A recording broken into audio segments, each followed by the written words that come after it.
이 당초에 18일쯤 영장이 청구될 거다 이런 얘기들이 나왔었는데 결국에는 건강 상태와 관계없이 검찰이 오늘 구속영장을 청구를 했습니다. 영장에는 어떤 혐의들이 담겨 있는지 서주민 기자에게 자세히 좀 물어보겠습니다. 자, 서 기자, 영장 내용부터 정리를 해볼까요? 네, 혐의명으로만 보면 4가지고요. 예. 사건으로 보면 이 3가지입니다. 백현동 개발사업 특혜 의혹, 그리고 쌍방울 대북송금 대납 의혹, 그리고 검사사칭 사건 위증교사 의혹이 이번에 영장에 포함이 됐습니다. 예, 많이들 아시는 내용들일 텐데 네. 그래도 구체적으로 영장에 적시된 내용만 정리를 한번 해볼까요? 예, 먼저 이 백현동 개발 특혜 의혹부터 설명을 드리겠습니다.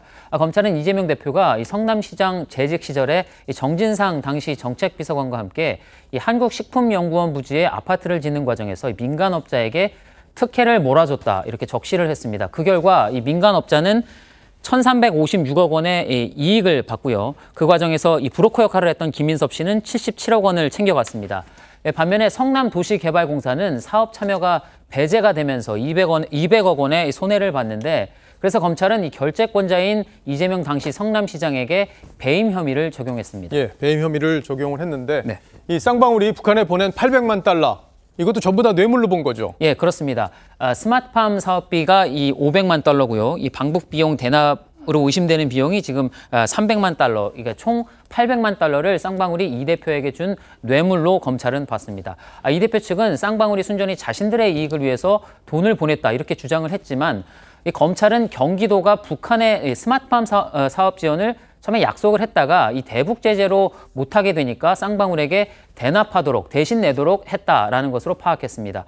방북 비용 300만 달러 역시 김성태 회장이 이재명 지사와 함께 방북하는 걸 조건으로 쌍방울이 대납한 것으로, 그런 조건을 받아들이고 대납한 것으로 판단했습니다. 자, 조금 전에 영장 그 목록에도 보셨지만 과거 이 대표의 이 검사 사칭 사건 이것도 이번에 영장에 포함이 돼 있던데 이건 왜 포함이 된 거예요? 예, 이 대표는 이 변호사 시절이었죠. 2002년에 KBS PD와 공모해서 공천 경쟁자였던 당시 김병량 성남시장에게 그 성남시장의 비리 의혹을 캐다가 이 PD가 검사를 사칭하는 과정을 도와서 이 벌금형을 확정받은 것을 아마 기억하실 겁니다.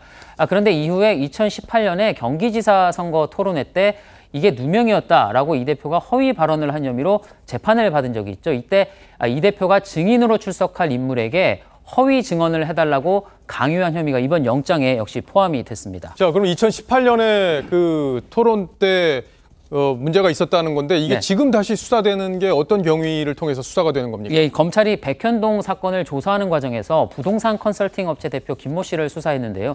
김 씨가 바로 이 대표의 재판에 증인으로 출석했던 인물입니다.